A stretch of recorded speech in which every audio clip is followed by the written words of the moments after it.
Due to the times in which we are living and the platforms on which this will be posted, I will be using alternative spellings and words throughout this recording. The substitutions should be fairly obvious, but if you have any questions, just ask. On June 1st, 2011, a man named Joey Lambardi, who was a member of the U.S. Armed Forces Unit Combat Camera, leaked to the public a video of a conference being given in the Pentagon to members of the Department of Defense on how vaccines could be used to, quote-unquote, cure religious fundamentalism by targeting a certain gene called VMAT2. Many of my viewers may have come across this video, named after the actual program FunVax. After releasing this, Joey was forced to flee the country and was later arrested in Argentina in late August that same year. There's more information confirming the authenticity of this video and the other documents which Joey released, which will be included in the article that I've been working on for the last year and which is very near being complete now.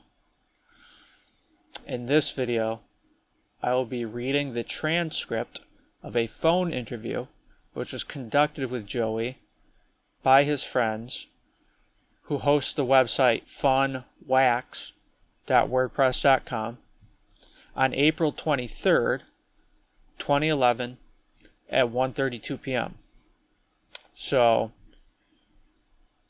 2 months basically, or a little over a month before he released the video to the public. So I'll post the links in the description. And now to begin reading the interview. The hosters of the blog ask, "What is your background?" Joey: "Well, I grew up in New York. Always was into film ever since I was a little kid. I've lived in the same neighborhood as Martin Scorsese, so I think that had a big influence on me, being Italian American and being into film. I can point out the house that Scorsese grew up in. Christmas Eve one year, I remember sitting in the living room with my mom and stepdad and their friends watching Goodfellas. I begged my parents from that point on for a camcorder. I didn't get one until my birthday 2 years later. There's something about film and Italians. I don't know what it is, but we go together like cheese and honey. So yeah, I started making these little videos with a high 8 camera, editing them on my parents' VHS machine. Then things just progressed. When I graduated high school, I wasn't interested in college or anything, so I joined the military. I didn't know they did video stuff in the military, but after talking to a recruiter, I learned they do. So I signed up for a unit called Combat Camera. I did that for 6 years. Well, about 6 years, a little shy of 6 years. That changed, when I got leaked this information about FunVax. Interviewers: "And how exactly did that happen? How did you get that information?" Joey: "I was on this assignment that seemed really bizarre. It just didn't make any sense, I was told that I was to document a war hero's return home from Iraq. That was it. Simple, right? But the normal chain of command was altered.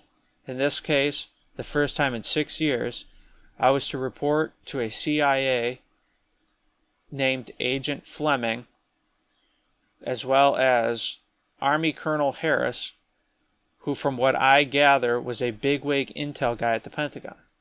So that was weird, especially for such a boring sounding assignment. It got weirder when I was mailed a package that contained a DVD and a stack of documents. There were a lot of things blacked out, but it was all stuff related to FunVax. The package was addressed to me. It was sent to the house where I was, videotaping the family that I was documenting." Interviewers: "Can you tell us about the videos?" Joey: "Sure. There were 2 videos actually. One looked like a homemade amateur video that was of a party in a common area, like a lunchroom or something. There's a cake that says FunVax is a go on it, and there was a sign that said, "Congratulations, FunVax." And I'm going to interject here from the reading. I believe that this video can also be found on his channel, which I will be linking in the description, so you can find the FunVax video too, from his original channel that he originally posted. Alright, continuing on with Joey. But that was all the FunVax related information. It was just a normal party. The people were talking about normal things. The second video was a lot more informative. It was a Department of Defense footage from a lecture hall in the Pentagon. The video was date stamped 4/13/05, so someone was holding on to this for a while. I received it the second week of February this year. So on it, it had one of the guys from the other video, a party video, giving a presentation. I just have an 8-minute clip from this presentation, but basically this guy, he must be a scientist. This guy is giving a lecture about the brain and a gene called VMAT2 to a group of men in suits, as well as various military uniforms. He talks about religion and was showing MRI brain scans. He said that the inhibition of VMAT2 could over time cause a person's brain to shift from a religious brain structure. Scientifically, they call it phenotype. But basically, you can change a religious brain to a non-religious brain structure. VMAT2 is apparently the scientific name for what people term the God gene. At the end of the clip, he says that he filed a proposal under the name FunVax to begin experimenting with the VMAT2 gene with the goal of creating a virus, like the flu virus, that will remove or place this gene from people in the Middle East, or that will remove or replace this gene from people in the Middle East. Their goal, of course, was to create peace in the Middle East. Interviewer: what about the files? I have the original proposal from 2005. A quarter of it has been blacked out, but it's easy to understand the point of it. It was a classified research proposal. The most important thing it has in it is this flowchart detailing the benchmarks for the project. It started with putting a non-religious version of VMAT2 gene into bacteria, a process that is apparently called cloning. It went from there to tests in cell culture, and then safety tests in mice, then monkeys, and then Gitmo detainees. Me interjecting, that's Guantanamo Bay, where they were holding like terrorists and stuff from Iraq and Afghanistan, from what I understand, or suspected terrorists and stuff. Once at the detainee level, the project is turned over to a clinical lab who tests the detainees using brain scans to see if the response to reading scripture was similar to a non-religious person. If the vaccine tested well in effectiveness and safety, then they plan on a small field test in Iraq, and if it proves effective in the field, a widespread inoculation would take place. I also have a series of reports up until 2009. These reports are, reports about the progress of FunVax in this one particular lab. It's like a DoD, Department of Defense update, I guess. I got about 3 of these. The last one compares different strains of the virus they made. There was hundreds of different versions. Some appeared to be flops, and from what I can tell, others were superstars. And that was where my trail went dead. I have no idea what happened after that. I mean, I have an idea, but I have no evidence to prove it. Interviewer: what have you told about this? Sorry, who have you told about this? Joey: I'm trying to spread the word, but at the moment, I am AWOL. That means he left the military without lawful orders, basically. So it hasn't been easy. With all eyes on WikiLeaks, I'm cautious of even contacting them. So I go through people I know personally, like you guys. And thank you for all the effort you're putting into this. It's really great of you, and I wholeheartedly appreciate it. But I plan on releasing all the information on this site and others that are being created on June 1st. So build as big of an audience as possible, and please, if you're reading this, tell others about it, because freedom of choice is being stripped away from us little by little. I'm interjecting. How relevant is this sounding to today? And this was in 2011. Continuing on. Today it's people in the Middle East. But what will stop the government from doing this to us, or altering another gene that they find antagonistic to their goals? We are at a crossroads here, you know. The government has the technology to genetically engineer people. I'm going to interject again. Can you say mRNA vaccines? Which these are. Continuing on. They put whatever gene they want to mess with in a virus and infect whoever they want. Yeah, sure, today it is creating peace in the Middle East. But what is next? Will it be us? Is that what warfare is going to turn into? Mass inoculations that change people's behavior? God forbid the American people stands up against this. They'll probably release a virus for submissiveness and we'll all fall in line like a bunch of sheep. Of course, you know, this might not make even the slightest dent on the American state of mind, but I need to try. I need to do what I can, and I'm willing to risk my life for it. So please, if you don't want the government playing God, please, please, please spread the word, and hopefully your effort will help save us all. Interviewer, what proof do you have that FunVax was even released? Joey, I don't have any proof. All the information I have is at least 2 years old. Half of it is over 6 years old. But that is what they were planning. A massive gene therapy experiment. And look at the Middle East now. Iraq has miraculously stabilized. The Iranian people stood up against the theocracy, and now country after country in the Middle East is standing up for democracy. They want to throw out their old rulers that use religion as a source of power. People in the Middle East are standing up for democracy. Is this a coincidence? No. This is part of their plan. FunVax was systemically released in every country they wanted to see change.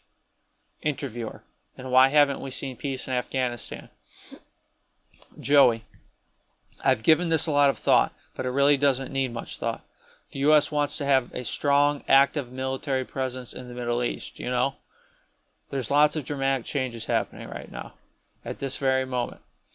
As we see in Libya, these changes require the need for military action. The political pressure was too strong against a long-term strategy in Iraq, you know?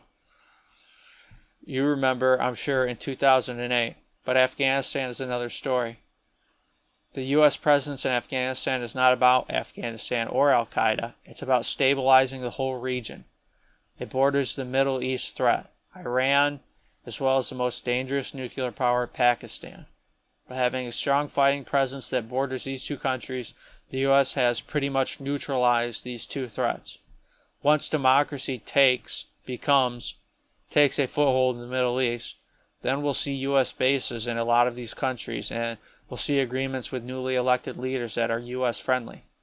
Once these agreements are in place, we'll see a scale down in Afghanistan, you know, but not until then. For sure, not until then. Now think about, this is me interjecting, in the last month or two here, when Biden pulled out, all of our troops or whatever that were left there. All right, continuing on. Interviewer, all this sounds like a good thing. Good for the U.S., good for the Middle East, and good for the world. Is this not the case? Joey, yeah, it sounds great. People in the Middle East are throwing out dictators and are turning towards democracy. Who could be against that? It is wonderful, and it's going to create a better, stronger, and more stable Middle East. But the end does not justify the means. Whoa, I gotta interject. You go look up the Jesuit oath. I have it documented in my article, Historic Quotes on the Jesuits and Romanism from the Library of Congress. I've also found a copy on the Australian government website. It literally says in the Jesuit oath, when the initiate is told all the crimes that he'll have to commit to extend the power of the church, that, quote unquote, the end justifies the means.